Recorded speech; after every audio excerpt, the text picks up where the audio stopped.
राधे राधे। आपका दिन मंगलमय हो और प्रभु की कृपा हमेशा आप पे यूं ही बनी रहे। इसी मंगल कामना के साथ आज हम जानेंगे कार्तिक मास महात्म्य का 17वां और 18वां अध्याय और अंत में सुनेंगे माँ तुलसी की कथा। वीडियो शुरू करने से पहले यदि आपने चैनल को सब्सक्राइब नहीं किया है तो चैनल को सब्सक्राइब कर बेल आइकन को जरूर दबा लीजिएगा ताकि आगे आने वाली वीडियो के नोटिफिकेशन आप तक टाइम पर पहुंचते रहे। आइए वीडियो शुरू करते हैं। सूजी कहने लगे कि अब हम सब व्रतों में उत्तम व्रत और मोक्ष को देने वाले एकादशी व्रत का महात्म्य सुनाते हैं। ध्यान से सुनो। एकादशी तिथि कृष्ण पक्ष की हो या शुक्ल पक्ष की, अन्न नहीं खाना चाहिए। जो एकादशी को अन्न खाता है वह पापों का भक्षण करता है। एकादशी का व्रत माता के समान उसकी रक्षा करता है। नारद जी कहने लगे, राजन अब एक इतिहास सुनो। नर्मदा नदी के तट पर गालव ऋषि का अति शोभायमान आश्रम था। गालव का भद्रशील नाम का एक पुत्र था जो विष्णु का परम भक्त था। वह बालकों के साथ भगवान की मूर्ति बनाकर पूजन किया करता था। साथ ही बालकों को उपदेश किया करता था कि वह भी भगवान का पूजन करें और एकादशी का व्रत रखें। बालक भी उसका उपदेश सुनकर वैसा ही किया करते थे।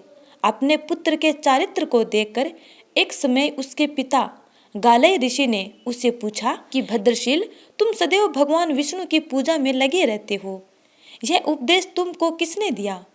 यह बात सुनकर भद्रशील कहने लगा कि पिताजी, मैं आपको अपने पूरे जन्म का वृत्तांत सुनाता हूँ। पहले जन्म में मेरा जन्म चंद्रवंश में हुआ था। कर्म कीर्ति मेरा नाम था। दत्तात्रेय जी से मैंने शिक्षा और दीक्षा ग्रहण की। मैंने 1000 वर्ष तक राज्य किया। उस काल में मैंने अनेक धर्म तथा पाप के कर्म भी किए, परंतु देववश में बुरी संगत में पड़ गया और वेद मार्ग छोड़कर पाखंड मार्ग पर चल पड़ा। मेरे इन आचरणों को देखकर प्रजा भी पाप के कर्म में लग गई। इस प्रकार धर्मशास्त्रों के कथनानुसार प्रजा के पाप का 6ठा भाग मुझको भी मिलने लगा। एक दिन हम शिकार खेलने के लिए वन में गए, अतएव सारा दिन भूखे और प्यासे ही रहे। खाने को कुछ नहीं मिला। घूमते फिरते हम मार्ग भी भूल गए और शाम को नर्मदा नदी के तट पर पहुंच गए। उस दिन एकादशी का व्रत होने के कारण वहां पर एकत्रित अनेक वैष्णव भगवान का कीर्तन कर रहे थे। मैं भी भूखा प्यासा रहकर रात भर वहीं पर पड़ा रहा, मगर प्रातःकाल होते ही भूख प्यास से दुखी हो मेरे प्राण निकल गए। उसी समय यमराज के दूत मुझको पापी समझकर मारते पीटते यमराज के पास ले गए। यमराज ने चित्रगुप्त से मेरे सब पाप और पुण्यों का लेखा मांगा।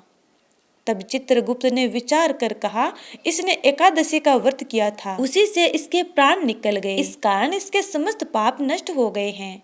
यह सुनकर यमराज तत्काल अपने सिंहासन से उठकर खड़े हो गए और हाथ जोड़कर मुझसे बोले कि क्षमा करना, हमसे भूल हो गई।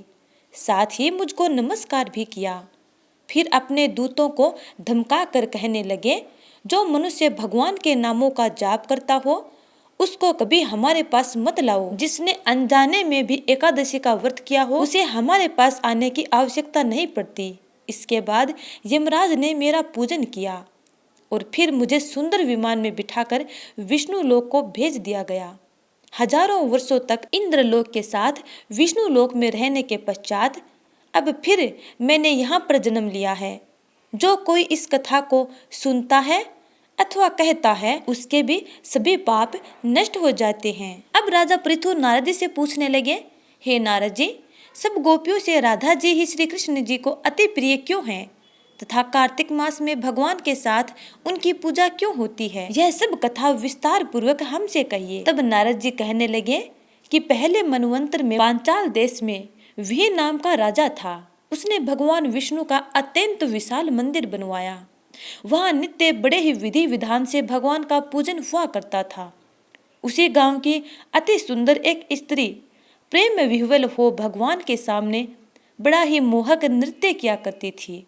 उसके मन में सदैव यही लालसा लगी रहती थी कि वह इसी तरह भगवान के गले में बाहें डालकर नृत्य करती रहे। एक दिन उसने अपना समस्त द्रव्य लाकर गरीबों में बांट दिया और उसी मनोरथ में अपने प्राण त्याग दिए। दूसरे जन्म में वह सुंदर देवांगना बनी। एक दिन चंद्रकीर्ति नाम वाली वह देवांगना दर्पण में अपना अद्भुत रूप लावण्य देखकर मन ही मन कहने लगी, सिवाय भगवान के मेरा और कोई पति नहीं हो सकता। ऐसा विचार कर भगवान की मूर्ति में अपना मन लगाकर नृत्य करने लगी। कुछ समय के पश्चात दैत्यों से दुखी होकर समस्त देवता ब्रह्मा जी की शरण में गए। तब ब्रह्मा जी ने भगवान विष्णु के कृष्णावतार लेने का संपूर्ण वृत्तांत देवताओं को सुनाया और उनको आज्ञा दी कि देवता ग्वाल बाल तथा देवांगनाओं गोपियों के रूप में जन्म लेकर भगवान की सेवा करें। चंद्रकीर्ति जो देवांगना के रूप में थी, ब्रह्मा जी से प्रार्थना करके बोली, उसका पूर्व जन्म का मनोरथ पूर्ण होने की आज्ञा दी जाए, जिससे मैं भगवान के साथ नृत्य कर सकूं।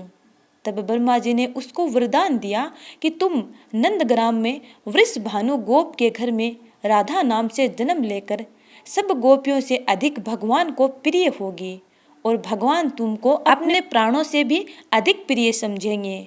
नारद जी कहते हैं, सो ब्रह्मा जी के वचनों को सत्य करने के लिए भगवान ने श्री कृष्ण अवतार में राधा जी के साथ रासोत्सव में नृत्य किया और उनको प्राणों से अधिक प्रिय समझा। तो प्यारे स्नेहीजनों, कार्तिक मास महात्म्य का 17वां और 18वां अध्याय यहीं पे समाप्त होता है। अब सुनते हैं तुलसी माता की कथा।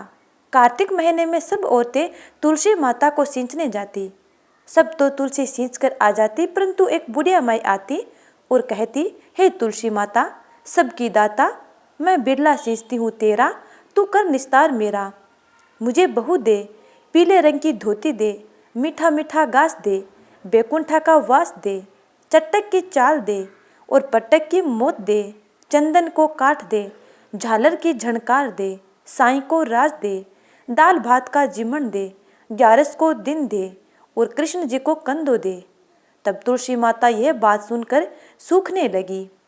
तो भगवान ने पूछा, हे तुलसी जी, तुम क्यों सूखी जा रही हो? तब तुलसी माता ने कहा, मेरे मन की मत पूछो। तब भगवान श्री कृष्ण कहने लगे, यदि मैं नहीं पूछूंगा तो कौन पूछेगा? तब माता तुलसी ने कहा कि एक बुढ़िया माई रोज आती है और मुझे यही बात रोज कहकर चली जाती है।